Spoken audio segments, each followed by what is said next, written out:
శారదా, అనిత నారాయణ కనిపించరే? ఇప్పుడేగా ఇంటికి వెళ్ళారు. ఎలా ఉందండి ఒంట్లో? పర్వాలేదు. Hello hello doctor, how are you? Feeling better. ఇవాళ మిమ్మల్ని డిశ్చార్జ్ చేసేస్తాను. Thank you doctor.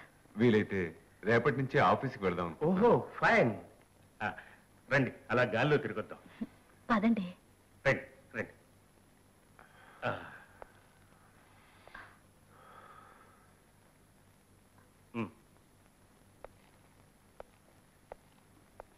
Mister Sridhar, మీరు ఎంతో అదృష్టవంతుడు.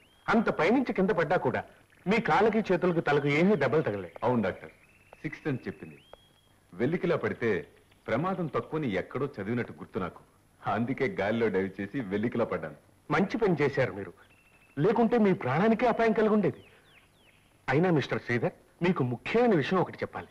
అనుమానం ఎందుకు, చెప్పండి డాక్టర్. శ్రీధర్, వెల్లికిలా పడినందువల్ల మీ వెన్నెముక ఒక బలమైన దెబ్బ తగిలింది.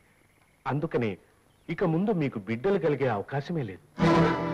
Doctor, I'm sorry.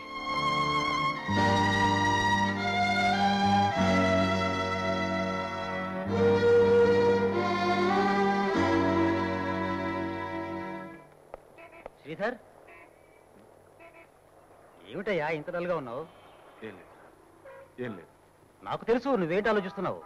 అది సరే, డాక్టర్ల మాటలు మారేయడానికి ఎన్నో నిదర్శనాలు ఉన్నాయి. దానికోసం ఇంత కంగారు పడక్కర్లేదు.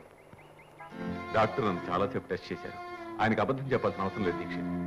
మంత్రం, తంత్రం, దేవుడు ఇవన్నీ బాహ్య దృష్టికి మాత్రమే. వాటి వలన కూడా ఏదైనా సక్సెస్ అయితే అది కేవలం కాకతాళి అంతే. ఎప్పుడూ నువ్వు నాకు వ్యతిరేకమని నాకు తెలుసు. అయినా నిక్కచ్చిగా నీ మనసులో గల ఆశని నెరవేర్చే ఓ చోటికి నేను తీసుకువెడతాను. వస్తావా? ఎక్కడికి? Black mass. Black mass?